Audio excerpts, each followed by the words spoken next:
이서반TV 시청자 여러분 안녕하십니까? 바딜 종족의 역사 내란이라는 책의 에필로그입니다.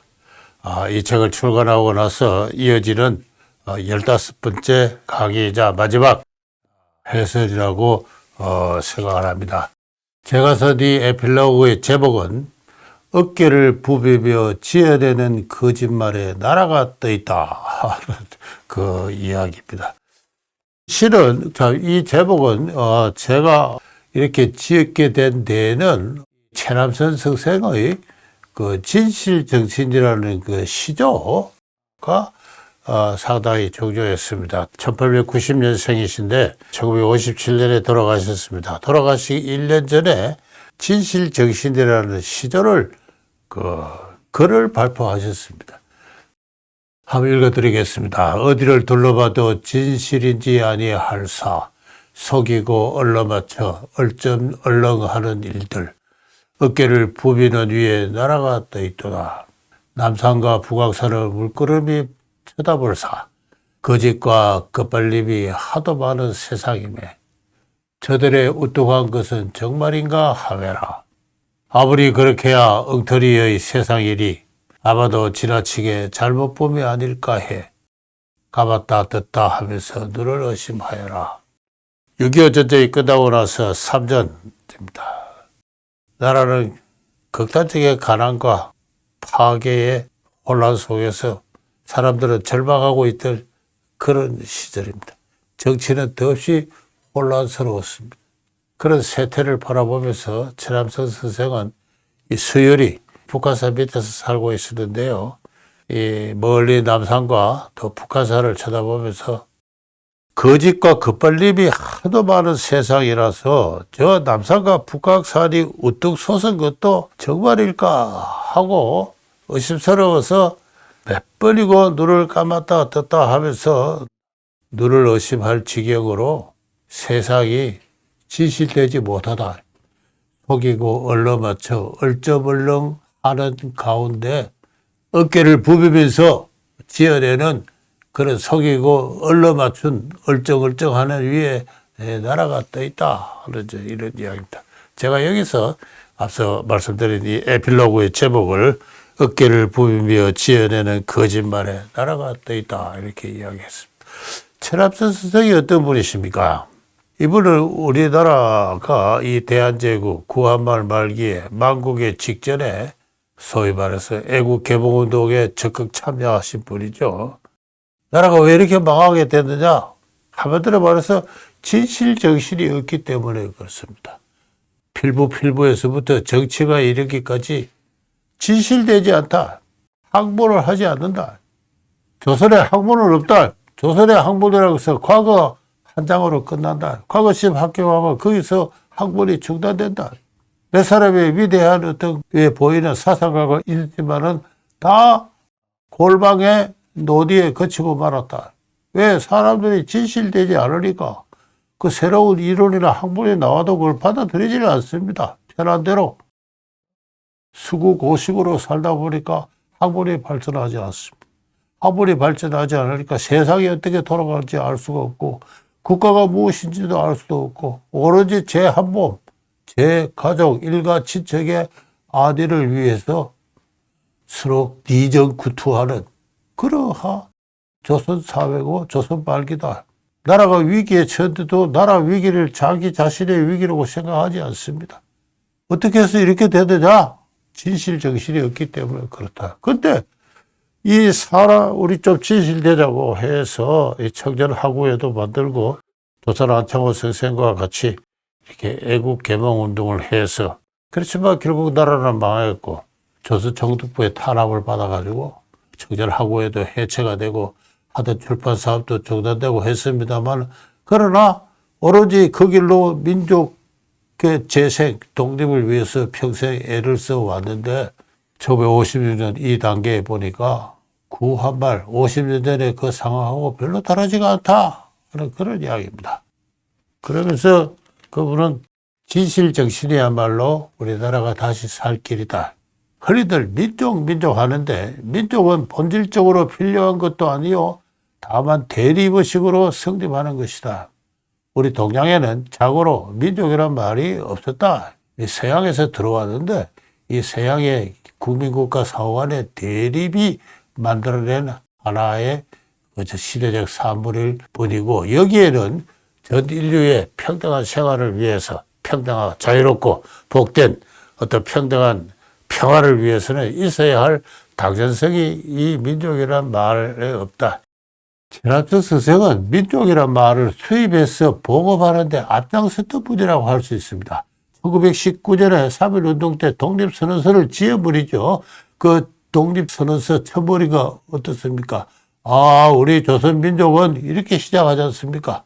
이 조선민족이란 말을 만들어내고 널리 보급하고 했던 데 앞장섰던 분입니다. 민족이라는 신조어, 외래 신조어의 의미를 부여하고 그것을 독립운동의 당위적 명제로 삼아서 널리 보급하고 그 정신을 일깨우는 데 평생을 바친 분이에요. 이분이 인생 말기에 돌이켜보니까 민족은 우리 동양에는 없었던 말인데 서양의 근대 국민국가 사후 간의 경쟁과 대립이 만들어낸 이 말이고, 이건 인류의 평화롭고 복된 생활을 위해서 반드시 있어야 할 당위적인 것은 아니다. 벌써 1956년에 이런 말씀을 했다는 것, 그 글을 읽고 참 크게 놀랐습니다. 저하고 몇 사람이 일찍부터 민족의 어떤 그 허구성을 이야기를 해왔는데, 실제로는 저보다 훨씬 제 할아버지 세대에 해당하는 분이 이런 말씀을 했다는 것에 대해서 놀라지 않을 수가 없는데요. 이 민족이라는 말 때문에 한국인이 진실하지 못하게 되었다는 뜻도 포함되어 있습니다. 왜? 외래어가 들어와서, 이 민족이라는 게 네이션 아닙니까? 근데 한국에는 나라를 잃어버렸죠. 네이션이 없습니다. 없는데도 민족이라는 말이 들어와서 나름의 행사를 하면서 구례의 종족 내지 족속이라는 그 말을 대체를 했습니다. 속은 조선시대 그대로인데 변한 게 별로 없는데 그 모양만, 옷만 갈아입은 꼴이 됩니다. 그러니까 한국의 민족주의는 그 자체가 검토되어야 될 몇 가지 환상성과 상식을 안고 있는 말입니다. 그게 제 주장이죠. 1897년에 천주찬료라는 제목의 성경이 번역되었습니다. 그 성경을 보면은 영어의 킹 제임스 버전, 그 영어 성경의 네이션이 족속으로 번역되어 있는 걸 볼 수가 있습니다. 한국인들은 당시 하나의 지역 단위의 정치적 결합체로서 네이션이라는 것을 알지를 못했던 것입니다. 그래서 그것을 족속이라고 번역을 했던 것인데, 이후 민족이라는 말이 들어오니까 이 족속 내지 종족이라는 말이 민족으로 설거버리 탈바꿈을 했습니다. 탈바꿈을 하는 위해서 일본 민족이나 중국 민족이나 독일 민족이나 영국 민족이나 다 똑같이 되어버렸습니다. 여기에 기존의 민족이라는 말이 갖고 있는 환상성과 사기성이 있는 것이죠. 저는 그걸 계속 주장해 왔습니다.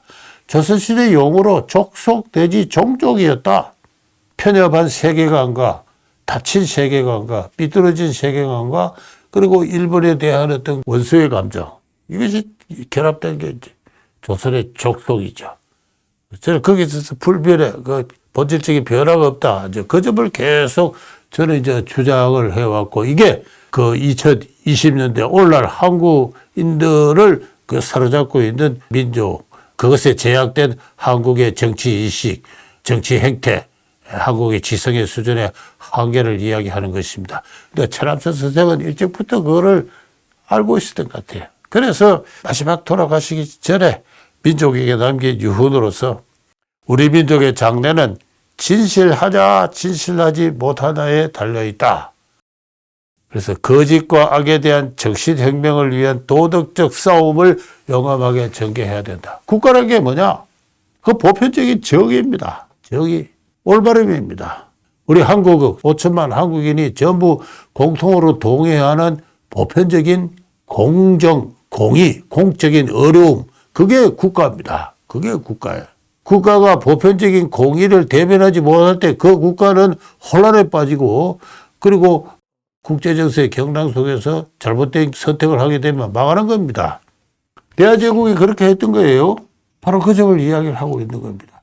국가란 것은 진실정신의 결집체고 이 진실정신의 결집체가 아직 혼란스러우니 1950년대 우리 민족이 앞으로 살아갈 길은 소생할 길은 아름답고 강건한 어떤 국민국가로서 재생할 길은 거짓과 악에 대한 정신혁명에 있다 이런 이야기를 했습니다. 그리고 이 정신혁명을 수행하는 데 있어서 과제가 바로 이 민족주의가 던지는 어떤 환상성과 사기성을 그 말에 폐퇴되어 있는 그 가면에 엎혀되어 있는 종족주의적 어떤 그걸 부식하는 거다 이런 이야기를 했습니다. 저는 최남선 선생의 이 글을 소개하는 걸로 이 책의 에필로그를 편집 후기를 썼던 것입니다. 반일 종족의 역사내라는 이 책은 제가 우리 한국의 민족주의를 종족주의적 특질로 이렇게 비판한 책의 세 번째 책에 해당을 합니다. 그 사이에 많은 일이 있었습니다. 박근혜 대통령도 탄핵이 되고 윤석열 대통령도 탄핵이 되었습니다.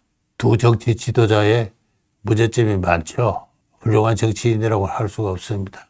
그러나 정쟁의 이렇게 전개 과정을 보게 되면은 결코 공공선택, 교육정책, 외교정책, 산업정책, 이런 걸 두고 벌어진 그와 같은 그 정치적 경쟁이 아닙니다. 어디까지나 인신 비방, 모략, 선전, 선동 또는 날조 등을 통한 기존한 수준의 도덕 정쟁입니다. 그런 의미에서 조선왕조의 정쟁과 유사합니다.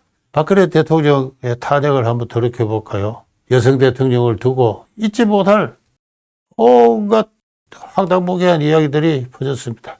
청와대에서 세월호가 침몰하는 그 시간에 뭘 하고 있었느냐. A라고 만나고 있지 않느냐. 최서원 씨와는 경제적 공동체다. 최서원 씨는 독일의 수조 원의 재산을 은행을 했다. 최서원이 국정을 농단했다. 대통령의 연설을 함부로 고쳤다. 온갖 이야기들이 나돌았습니다. 그래서 드디어 여성 대통령을 파면을 하기에 이르렀는데요. 파면하는 과정을 보면 참 이 나라에 있어서 법의식이란 게 있는가 없는가 여실히 드러냈습니다. 국회가 탄핵을 하는 것은 마치 재판과 같습니다. 국회의원들이 배심원이 되어가지고 행하는 재판과 같습니다. 그거를 진상을 조사를 안 하고 사실을 조사를 안 하고 언론 보도를 근거로 해서 탄핵을 했지 않습니까? 미국에서 닉슨 대통령이나 클린턴 대통령 탄핵하는 과정을 우리가 잘 알고 있습니다. 1년, 2년에 걸쳐서 관련 위원회가 조직되어 가지고 정인들을 부르고 증거를 수집합니다. 그렇게 해서 그 위원회가 검찰이 되어 가지고 결국은 상하원 배심원들에게 이것을 붙이는 과정이 바로 사실에 대한 조사가 있어야지요. 탄핵은 마치 정치재판이라는데 말도 안 되는 이야기입니다. 헌법재판소도 정치재판이라고 그래요. 말도 안 되는 이야기입니다. 재판은 이상 엄격하고 사실에 대한 조사와 증거가 수집이 돼야 되죠. 그렇게 해서 신중하게 재판을 해야 됩니다. 그리고 그것이 1차 재판이라면 헌법재판소에 가서는 더욱더 엄격한 법 전문가들의 심리를 받도록 되어 있습니다. 헌법재판소는 헌법재판은 정치재판이다 이런 말이 있는데 참 황당무계한 이야기죠. 황당무계한 이야기가 공공연하게 이야기되고 있습니다. 법이 뭔지를 도저히 알지 못하는 사람들이 하고 있는 어떤 망언이라고 할 수가 있는데요. 따지고 보면은 한국인들이 이 법에 대한 교육을 받거나 그렇게 한 적이 없습니다. 제가 볼 때는 한국의 법관들도 마찬가지예요. 그렇게 해서 조선시대 당정 수준의 정치를 지금 그래서 대통령을 탄핵하는 대통령은 국가의 상징입니다.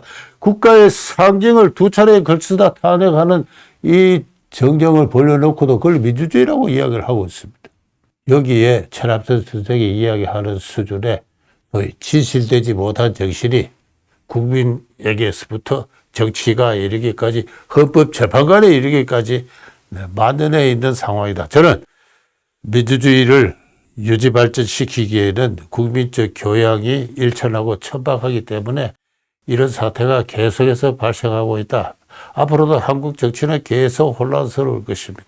최남선 선생의 진실을 위한 혁명, 거짓과 악에 대한 정신혁명, 그것이 이 나라가 선진 어떤 민주국가로 자유롭고 정의로운 어떤 선진적인 국가로 발전하는 기본 길이다.